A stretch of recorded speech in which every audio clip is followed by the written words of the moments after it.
Episode 7 Spring Semester. Already? I haven't even emotionally recovered from the last episode, and they're talking about new semester like the show earned academic credits? 32nd in, and Caleb is recording a personal log for Terima, who apparently got shipped back to Betazoid to recover. During this personal log, we learn that 1 month time has passed, and what memories does Caleb focus on? Sex, and the head exploding screams from Terima. Apparently, that's the emotional depth we're working with now. Caleb then proceeds to delete the message. Character growth achieved. Reno watches the cadets leave while Sam is still tweaking from being shot last episode. And somebody explain to me how Sam is casually beaming around on break when she's a hologram. Are holo emitters just installed everywhere? Does Starfleet hand these out like Starbucks reward cards? Next, we have Eyebrow Girl, whose name I barely remember, talks with Chancellor Akay, who tells her pretty much, say hi to your father. We transition next to Darren and Jaden paying condolences to Bobby the Vulcan. And Bobby, I owe you an apology. I called you a Romulan last episode. My bad. Darren's accent still changes every 5 minutes like it's trying different settings. Then Caleb confronts Ake while she's packing for vacation. 4 pairs of boots. For what? You're barefoot 70% of the time. Ake asks about Terima. Caleb says he doesn't know anything, then immediately tells her everything. Fantastic operational security there, cadet. The theme music kicks in, and honestly, it's good. Too bad it belongs to the show. We beam down to Darren's homeworld, and Jaden immediately starts talking about how today is a good day to die. Relax. You're not Worf. Stop it. Back aboard the Athena, Caleb appears to be sunbathing in the hallway like he's at a resort.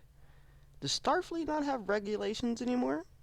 Also, this dude is built like an original series movie security personnel, which honestly might be the most believable thing about this episode. We then learn Darren is getting married, an arranged marriage, to his best friend. Sure, Jaden instantly acts like he just got dumped after a 5 year relationship. The bride is aggressively nice, I just gotta say that. Which means something is definitely wrong. This episode is already juggling too many storylines. Nobody gets enough focus, which means I don't care about any of them. Back at the academy, Caleb and Eyebrow Girl decide to play Science Lab Roulette, a game involving random chemicals, because Starfleet cadets apparently skipped basic safety training. Eyebrow Girl gets Caleb to stick his hand in one of the containers of toxic chemicals, telling him to leave his hand in there for about a minute. Let's see what happens. Next thing you know, he pulls his hand out, it's glowing, and his ears grow. And magically, she already has a hypo spray ready to fix it. How convenient. Then a slug appears from the container that only had liquid in it.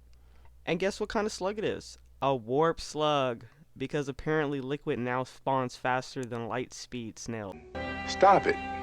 Get some help. Meanwhile, Darren asks Kira, I think that's her name, what happened to their 5 year plan? What's the rush to get married now? She says it's something, some kind of family issue, think a health scare or something, so they gotta expedite the process of marriage. Personally, I just think Darren wants to slut around some more instead of settling down.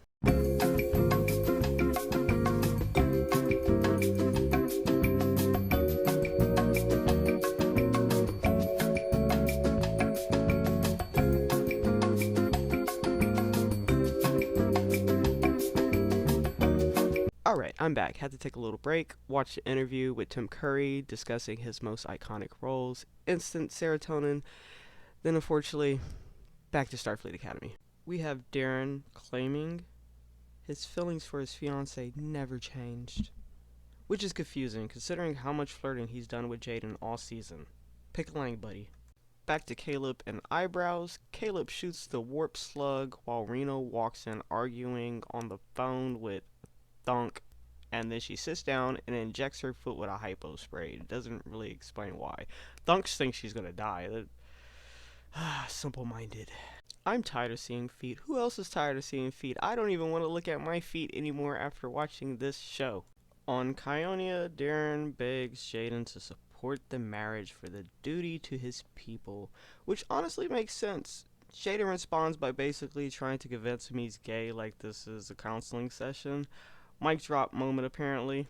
Meanwhile, Caleb and Eyebrows have unrestricted access to the ship. I think they're on Athena?